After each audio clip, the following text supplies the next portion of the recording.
Alors, je m'appelle Michel Tonini. Mon parcours a été d'abord de faire l'école de l'air à Salon-de-Provence, puis être pilote de chasse sur avion SMB2, puis avion Mirage F1. Ensuite, pilote d'essai sur un petit peu tous les avions français, au centre d'essai en vol de Cazaux. Ensuite, astronaute. Et là, j'ai fait l'entraînement en Russie, à Moscou. Et j'ai fait un vol en 1992 sur Soyouz et la station Mir. Puis ensuite, j'ai été faire un vol chez les Américains, à la NASA, sur la navette Columbia en 1999. Et en 2003, au moment de l'accident de la navette Columbia, j'ai quitté la NASA pour aller en Allemagne pour être le responsable des astronautes, puis du centre des astronautes européens qui est à Cologne. J'ai quitté l'ESA en 2011 et maintenant j'ai deux activités principales qui sont de présider l'Aéroclub du Gamma, qui est le groupement aéronautique du ministère de l'Air à Étampes, qui est une école de pilotage avec 200 pilotes et 50 élèves pilotes et 10 instructeurs.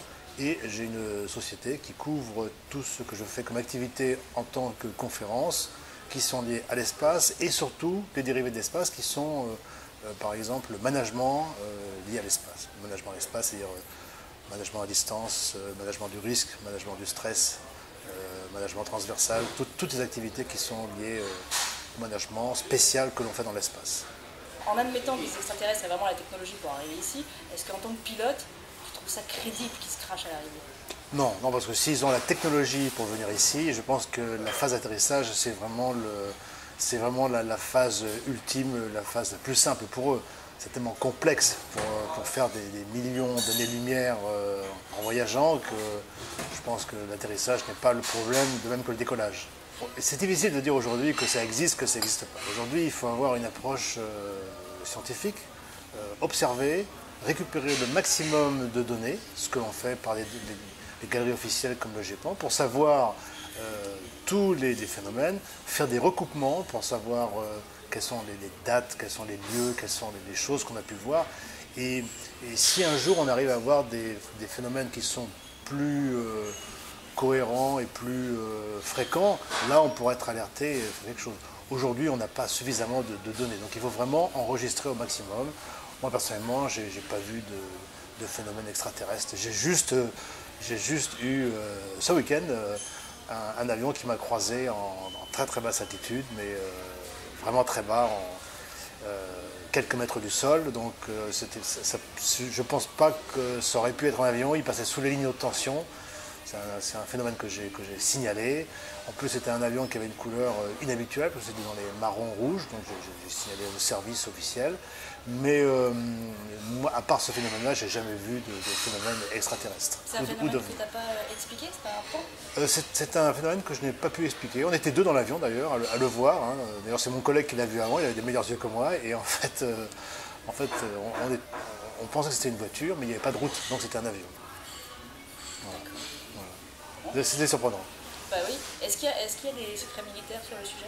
Alors, il n'y a pas de secret militaire puisque la galerie du GEPAN, qui était un organisme classifié pendant une période, a été déclassifié, donc il n'y a pas de budget militaire. Ceci dit, certains pilotes militaires ont vu des phénomènes du type OVNI dans leur radar ou bien visuellement. Ils l'ont reporté d'ailleurs, quelques-uns l'ont vu, moi je n'ai jamais vu. Aujourd'hui, passer directement de l'état vitesse normale à l'état vitesse de la lumière, ça va être très difficile. Hein. Quand on fait un vol dans l'espace, sur la navette ou bien sur le vaisseau Soyouz, on est à Mach 25, environ 8 km/s, 28 000 km à l'heure. On peut un peu augmenter cette vitesse à 30 000, 35 000 avec des moteurs plus puissants, mais je ne pense pas qu'on puisse aller directement à la vitesse de la lumière. On n'en est pas là. Peut-être un jour, avec les progrès, on va réussir, mais pour l'instant, on n'en est pas là. Et tu t'imagines des fois comment on pourrait piloter un vaisseau à des vitesses proches de celles de la lumière? Comment ça se piloterait? Alors c'est surprenant, mais les vaisseaux, quand ils sont en dehors de l'atmosphère, comme on est dans le vide, on peut aller à n'importe quelle vitesse, il n'y a pas de frottement de l'air. Donc on peut accélérer.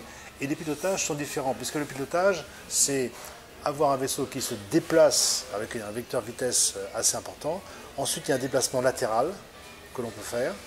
Et quand on fait un déplacement latéral, à la différence d'un avion, il faut donner des impulsions pour aller par exemple du côté gauche, mais il faut donner la même impulsion du côté droit pour stabiliser ensuite l'avion sur la route. Sinon l'avion va dérimer comme ça sans arrêt. Rien n'arrête le déplacement dans le vide. Donc le pilotage est un pilotage différent mais qu'on apprend en simulateur qui fonctionne bien. On s'y habitue assez bien. Moi j'ai côtoyé la NASA et l'Agence spatiale russe à très haut niveau, l'Agence spatiale européenne. C'est pas un sujet de discussion que nous avons régulièrement, mais ceci dit, il y a des phénomènes qui existent, bien sûr, il y a des phénomènes qui sont des ovnis, hein, les UFO, et donc il faut les collecter, il faut les enregistrer et savoir à quoi ils correspondent. Donc c'est ce que l'on fait normalement. Maintenant, il peut y avoir des coïncidences, il y a des périodes, il y a beaucoup de phénomènes électromagnétiques, il y a des phénomènes optiques, il y a des phénomènes très très très forts qui sont des phénomènes terrestres et qui correspondent à toute l'arrivée des protons sur la Terre, qui peuvent engendrer des phénomènes visuels, optiques assez surprenants. Est-ce qu'on vous prépare une éventuelle vision d'un objet non identifié ou... Non, non. On nous dit simplement que si on remarque quelque chose qui est vraiment inhabituel, de le signaler. C'est ce que l'on fait régulièrement quand on en voit, mais on ne nous prépare pas spécialement dans ce genre de choses. Et est-ce qu'on y pense quand on est là-haut? Non, non plus. Non plus. Maintenant, si on est quand même habitué à réagir au stress de façon calme. Donc si un jour on a quelqu'un qui vient nous frapper à la porte, eh bien on essaiera de l'accueillir le mieux possible. Merci pour l'humanité. Alors les distances, c'est assez compliqué parce que le phénomène de l'espace, quand on est dans l'espace autour de la Terre, on vole à environ 400 km autour de la Terre, on fait 8 km par seconde. Donc le phénomène de la distance est aussi lié au phénomène de la vitesse. Et c'est vrai qu'on n'a jamais volé aussi vite. Donc le problème qu'on peut avoir, par exemple, c'est pour prendre des photos de la Terre. À mon premier vol, j'ai voulu faire une photo d'Arcachon parce que je travaillais là-bas. J'ai mis mon appareil photo par le hublot quand j'étais vertical à Arcachon. Le temps que je prenne la photo, j'étais en Italie. Donc le coup d'après, l'orbite d'après, j'étais à New York. J'ai commencé à viser la France, à viser la région bordelaise, un petit peu avant. Et là, j'ai pu prendre des photos d'Arcachon. Donc ça va quand même assez vite. Et on n'est pas habitué à ces vitesses de 28 000 km/h qui sont quand même des défilements très rapides. Et quand on regarde de l'autre côté, dans le vide? Dans le vide, alors dans le vide c'est différent parce que dès qu'on est dans l'espace, dès qu'on est sorti de l'atmosphère, le ciel n'est plus bleu, le ciel est noir. Donc ce que l'on voit, c'est principalement des étoiles et des planètes. Mais les étoiles ont toutes leurs couleurs puisqu'on n'a pas le frein de l'atmosphère et les étoiles ne scintillent pas, elles sont fixes. Et on a l'impression qu'elles sont à des distances différentes, ce qui est une pure illusion d'optique puisqu'en fait, de notre distance, elles sont pratiquement toutes sur le même plan. Mais pourtant, elles sont à des distances différentes. Il y en a à 1000 années-lumière, d'autres à 1 million. Oui, mais on peut pas, c'est pas suffisant pour voir la différence de relief. On a l'impression, quand on les voit, qu'elles sont à des distances différentes. Mais en fait, Donc en fait, quand on est dans l'espace, c'est pas comme quand on regarde le ciel, il y a vraiment un effet 3D. il y a un effet de distance assez important et on arrive à voir tout. On arrive à voir tout et les couleurs différentes aussi. Chose qu'on ne voit pas du sol. Ça te manque pas? Comment? Ça te manque pas? Ah oui, ça manque, mais le fait de s'intéresser à l'espace régulièrement et le fait de travailler avec d'autres personnes régulièrement sur des thèmes qui sont liés à l'espace font un peu revivre l'expérience spatiale. Le DG de l'ESA, il a annoncé qu'il voulait construire une base sur la Lune. Oui. J'ai posé la question à Claudie Agneray. Elle serait partante pour une mission. Si on te proposait une mission vers la Lune, tu accepterais? Oui, oui, bien sûr. C'est un très bon concept de faire un village international sur la Lune avant de poursuivre autre chose pour faire l'entraînement réaliste de nos capacités à vivre à l'extérieur sur la Lune avant d'aller sur Mars, de toute façon. En plus, l'objectif de Mars n'est pas un objectif vraiment bien précis. Si on arrive à découvrir les traces de vie ou les secrets qui nous intéressent sur Mars avec des robots, peut-être qu'on n'ira pas avec des êtres humains. Les êtres humains seront utilisés pour faire des expériences scientifiques sur la Lune ou bien des missions plus importantes comme par exemple l'interception d'un astéroïde pour dévier sa trajectoire de la Terre. Tu as plus de détails sur cette base lunaire ou sur les missions? Alors, non, parce que c'est un projet qui va commencer, mais enfin, il faut savoir aussi que sur un contexte géopolitique, les Chinois ont annoncé qu'ils allaient aller sur la Lune. J'imagine mal les Américains laisser les Chinois aller sur la Lune et attendre 20 ou 30 ans avant d'aller sur Mars. Donc je pense que la mission lunaire est une mission tout à fait raisonnable, accessible et qu'on peut faire dans 10 ou 15 ans. Et c'est pour l'après-ISS ou c'est en complément?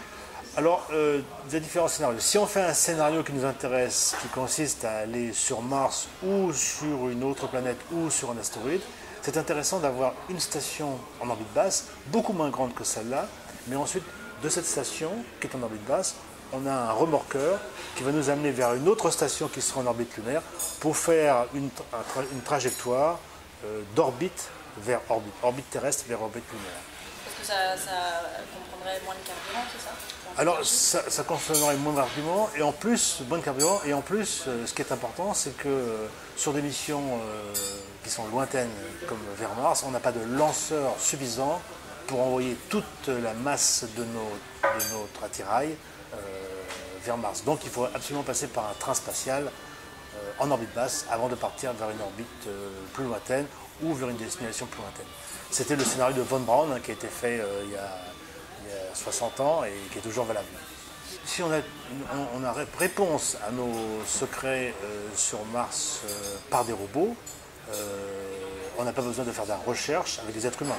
Ça veut dire que si c'est un cadre de recherche pour découvrir des choses sur Mars, si on le découvre avec des robots, on a besoin de refaire le même travail avec des êtres humains. Maintenant, si on arrive à des questions qu'on n'arrive pas à résoudre avec des robots, on enverra bien sûr des êtres humains. Alors on peut y aller juste pour y aller, bien sûr, mais il faut savoir toujours que y aller coûte un certain prix, donc il faut que le prix soit justifié. Il faut que le prix soit réaliste et justifié pour une mission donnée, auquel cas on peut le faire, bien sûr.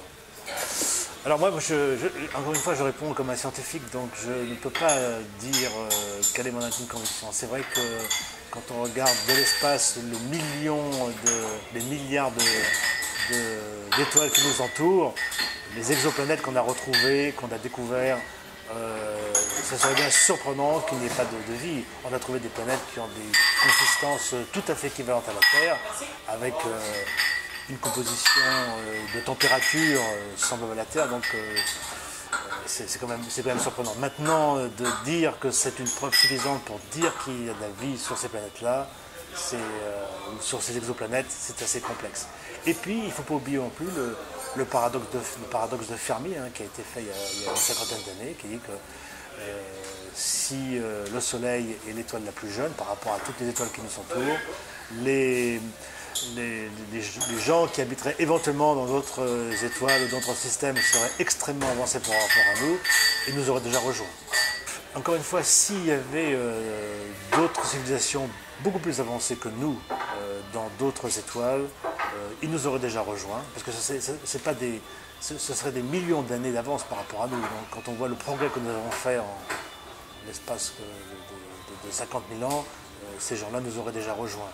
Maintenant, est-ce qu'il faut craindre, s'ils sont supérieurement armés, supérieurement avancés par rapport à nous, ils ont des armements que nous ne connaissons même pas, et donc c'est même pas la peine d'envisager de se défendre.